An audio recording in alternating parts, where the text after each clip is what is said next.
ಎಲ್ರಿಗೂ ನಮಸ್ಕಾರ. ಕಲ್ಯಾಣ ಕರ್ನಾಟಕ ಭಾಗದ ಅತ್ಯಮೂಲ್ಯ ಕಾರ್ಯಕ್ರಮ ಕೊತ್ತಲ ಬಸವೇಶ್ವರ ಸಂಸ್ಥೆಯ ವತಿಯಿಂದ ಹಾಗೂ ಹಿರಿಯರಾದ ಬಸವರಾಜ್ ಪಾಟೀಲ್ ಜಿ ಸೇಡಂ ಹಾಗೂ ಪೂಜ್ಯ ಸದಾಶಿವ ಸ್ವಾಮೀಜಿಗಳ ನೇತೃತ್ವದಲ್ಲಿ ಹಾಗೂ ಹಿರಿಯ ಎಲ್ಲ ಸ್ವಾಮೀಜಿಗಳ ಸಲಹೆಗಳೊಂದಿಗೆ ಸ್ವರ್ಣ ಜಯಂತಿ ಕಾರ್ಯಕ್ರಮ ಸುಮಾರು 20 ರಿಂದ 25 ಕೋಟಿಗಳ ಖರ್ಚು ವೆಚ್ಚಗಳಲ್ಲಿ ಅತ್ಯಂತ ನಮ್ಮ ದೇಶದ ಒಂದು ಅತ್ಯಮೂಲ್ಯ ಕಾರ್ಯಕ್ರಮ. ತಮ್ಮೆಲ್ಲರಿಗೂ ಗೊತ್ತಿರುವ ಹಾಗೆ ಪಾಟೀಲ್ಜಿಯವರ ಕಾರ್ಯಕ್ರಮ ಹೇಗಿರುತ್ತೆ ಅಂದರೆ, ಅದೊಂದು ನಮ್ಮ ಸೇಡಂ ಆಗಿರ್ಬೋದು, ಕಲಬುರಗಿ ಆಗಿರ್ಬೋದು, ಮೊದಲಾದಂಥ ಕಲಬುರಗಿ ಕಂಪು ಆಗಿರ್ಬೋದು, ಒಂದೇ ಊರು, ಜಿಲ್ಲೆ, ರಾಜ್ಯಕ್ಕೆ ಸಂಬಂಧಪಡಲಾದ ಇಡೀ ದೇಶ ಜಗತ್ತನ್ನೇ ಒಂದು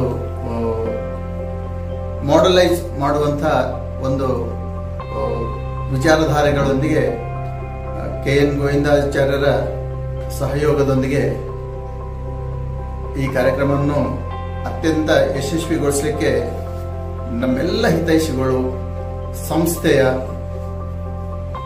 ಹಿರಿಯ ವಿದ್ಯಾರ್ಥಿಗಳು ಹಾಗೂ ನೋಡಿ ನಾವು ಸ್ವಲ್ಪ ಇನ್ವಾಲ್ವ್ ಆಗೋದ್ರ ಮುಖಾಂತರ ಸುಮಾರು ನಮ್ಗೆ ಏನು ಸಂಬಂಧಪಡ್ತದೆ, ನಮ್ಮಿಂದ ಏನಾಗ್ಲಿಕ್ಕೆ ಸಾಧ್ಯ ಇದೆ ಅಂತ ಒಂದು 8-10 ದಿವಸದ 10-12 ದಿವಸದ ಕಾರ್ಯಕ್ರಮಕ್ಕೆ ನಾವು ಏನೇನು ಸಹಕಾರ ಕೊಡ್ಬೋದು, ಯಾವುದೇ ರೀತಿಯಿಂದ ಸಹಕಾರ ಆಗಿರ್ಬೋದು. ಸಹಕಾರ ಅಂದ್ಕೊಳ್ಳೆ ಬರೇ ದುಡ್ಡೇ ಅಂತಲ್ಲ, ಯಾವುದೇ ಮುಖಾಂತರ ನಾವು ಸಹಕಾರ ಕೊಡ್ಬೋದು. ನಮ್ಮ ಐಡಿಯಾಸು, ಆಮೇಲೆ ಆ ಫೀಲ್ಡಲ್ಲಿ ವರ್ಕ್ ಮಾಡಲಿಕ್ಕೆ ಹೀಗೆ ನಮ್ಮ ಸೇಡಮ್ಮು ದೇಶದ ಒಂದು ಅತ್ಯಂತ ಪ್ರತಿಷ್ಠಿತ ತಾಣವನ್ನಾಗಿ ಮಾಡಲಿಕ್ಕೆ ನಮ್ಮೆಲ್ಲ ಸಂಸ್ಥೆಯ ಹಿತೈಷಿಗಳು ಹಾಗೂ ದೇಶವನ್ನು ಒಂದು ಐಡಿಯಾಲಜಿ ಅದರ ಮುಖಾಂತರ ಬೆಳೆಸಬೇಕನ್ನುವಂಥ ಉದ್ದೇಶ ಇಟ್ಕೊಂಡಿದೆ ಕಾರ್ಯಕ್ರಮ ರೂಪರೇಷೆ ಆಗಿದೆ.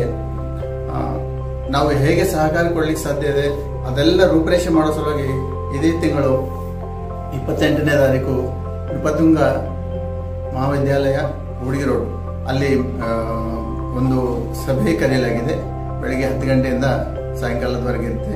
ಹಾಗಾಗಿ ತಾವೆಲ್ಲ ಬಂದು ನಾವು ಈ ಕಾರ್ಯಕ್ರಮವನ್ನು ನೋಡಿ, ಈಗ ಒಲಿಂಪಿಕ್ ಇಂಥದ್ದೆಲ್ಲ ವಿಚಾರ ಮಾಡ್ತೀವಿ, ಅದು ಈ ಭಾಗದ ಅದು ಒಲಿಂಪಿಕ್ ಅನ್ಕೊಂಡ್ರಿ ಯಾವ್ದಾವ್ದು ಇದು ದೊಡ್ಡ ಕಾರ್ಯಕ್ರಮ, ಜಗತ್ತಿನ ದೊಡ್ಡ ಕಾರ್ಯಕ್ರಮ ಅನಿಸ್ತದೆ. ಅಂತ ಕಾರ್ಯಕ್ರಮವಾಗಿ ಮಾರ್ಮಿಕವಾದಂಥ ದೇಶದ ಅತ್ಯುನ್ನತ ವ್ಯಕ್ತಿಗಳು ಅವರು ಎಲ್ಲಿ ಈ ನಮ್ಮ ಭಾಗಕ್ಕೆ ಕನಸಿನಲ್ಲೂ ಬರಂಗಿಲ್ಲ. ಈಗ ನೋಡಿ, ಇದಕ್ಕೆ ಮೊದಲಾದಂಥ ಕಾರ್ಯಕ್ರಮಗಳದಾಗ ಶ್ರೀ ಅಬ್ದುಲ್ ಕಲಾಂ ಜಿ ಅವರು ಬಂದಿದ್ರು. ಆಮೇಲೆ ನೋಡಿ ರಾಮದೇವ್ ಮಹಾರಾಜ್ ಜಿ ಅವರು ಇಲ್ಲೇ ಹಾಲ್ಟ್ ಮಾಡಿದ್ರು 2 ದಿವಸ. ಆಮೇಲೆ ಸೇಡಂ ಅಂತ ಊರಿಗೆ ಬಂದು ನಮ್ಮ ಭಾಗದ ಎಲ್ಲಾ ಜನರಿಗೆ ಯೋಗ ಸಭೆಯನ್ನು ನಡೆಸಿದ್ರು. ನೋಡಿ ಅದೊಂದು ಮೆಮೊರೇಬಲ್ ಥಿಂಗ್. ಹಂಗಾಗಿ ಇದು ಅದಕ್ಕಿಂತ 10 ಪಟ್ಟು ಸುಪೀರಿಯರ್ ಆಗಿರುವಂತಹ ಕಾರ್ಯಕ್ರಮ. ತಾವು ಯಾವ ರೀತಿಯಿಂದ ಸಹಕಾರ ಮಾಡ್ಬೋದು ಆ ಎಲ್ಲ ಸಹಕಾರದ ಸಜೆಷನ್ ಕೊಡ್ಲಿಕ್ಕೆ ಇದೇ ತಿಂಗಳ 28ನೇ ತಾರೀಕು ನಾವೆಲ್ಲ ಸಭೆ ಸೇರೋಣ. ಈ ಹೋಲ್ ಸಮಿತಿಗೆ ಏನೇನು ನಮ್ಮಿಂದ ಸಹಕಾರ ಮಾಡ್ಲಿಕ್ಕೆ ಆಗ್ತದೆ ನಮ್ಮ ಐಡಿಯಾ ಎಲ್ಲ ಅವರಿಗೆ ಕೊಟ್ಟು ಈ ಕಾರ್ಯಕ್ರಮವನ್ನು ಇಡೀ ದೇಶದಲ್ಲಿ, ಸೇಡಂ ಅಂದ್ರೆ ಈ ಕಲ್ಯಾಣ ಕರ್ನಾಟಕ ಅಂತ ನೋಡಿ ಬರೀ ಹಿಂದುಳಿದ ಕರ್ನಾಟಕ, ಹೈದರಾಬಾದ್ ಕರ್ನಾಟಕ ಇದೆ ಅಂತಿದ್ರು ಮೊದಲು.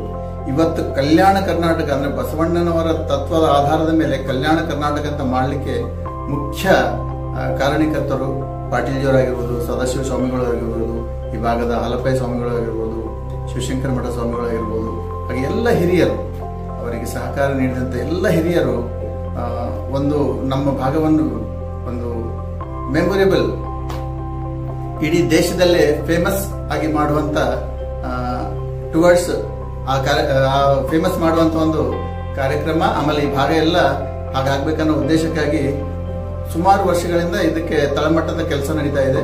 ಹಾಗಾಗಿ ಈಗ ನಾವು ಈ ಮಳೆಗಾಲ ಇರೋದ್ರಿಂದ ಈ ಸೇಡಂ ತಾಲೂಕಿನ ಎಲ್ಲ ಹಳ್ಳಿಗಳಲ್ಲಿ ಈ ಸಮಿತಿಯ ಒಂದು ಕಾರಣಿ ಇದಕ್ಕೆ ನಾವೆಲ್ಲ ಹಳ್ಳಿಗಳು, ಸ್ಕೂಲ್ ಆಗಿರ್ಬೋದು, ಕಾಲೇಜ್ ಆಗಿರ್ಬೋದು, ಮುಖ್ಯ ರಸ್ತೆಗಳು, ಬಸ್ ಸ್ಟ್ಯಾಂಡ್ ಆಗಿರ್ಬೋದು, ಎಲ್ಲ ಕಡೆನೂ ಆಯುರ್ವೇದಿಕ ಗಿಡಗಳನ್ನು ಹಚ್ಚುವಂತ ಒಂದು ಕಾರ್ಯಕ್ರಮನ ಇಟ್ಕೊಳ್ತಾ ಇದ್ದೀವಿ. ಹಾಗಾಗಿ ನೀವು ಎಲ್ಲೆಲ್ಲಿ ಗಿಡಗಳು ಬೆಳೆಸಿ ಶುದ್ಧ ವಾತಾವರಣ ಕ್ರಿಯೇಟ್ ಮಾಡ್ಬೇಕಂತ ಅಂದ್ಕೊಂಡಿರಿ ಅಲ್ಲೆಲ್ಲ ನಮ್ಮ ನಮ್ಮನ್ನು ಕಾಂಟ್ಯಾಕ್ಟ್ ಮಾಡಿ ನಾವೇ ಬಂದು ತೆಗೆದು ಗಿಡಗಳೆಲ್ಲ ಹಚ್ಚಿ ಅದಕ್ಕೆಲ್ಲ ಗೊಬ್ಬರ ಎಲ್ಲ ಹಾಕಿ ಸೇಫ್ಟಿ ಮಾಡಿ ಕೊಡ್ತೀವಿ. ನೀವು ಜಸ್ಟ್ ಆಗಾಗ ನೀರು ಹಾಕಿದರೆ ಸಾಕು. ಹಾಕಿ ಅದರಿಂದ ಬರುವಂಥ ಆಯುರ್ವೇದಿಕ ಶುದ್ಧವಾದ ಗಾಳಿ ತಗೊಂಡು 100 ವರ್ಷ ಹಾಯಾಗಿರಬೇಕು. ಅದಕ್ಕೆ ನಮ್ಗೆ ಭಗವಂತರವರೆಲ್ಲ ಸಾಥ್ ಕೊಡ್ತಾರೆ.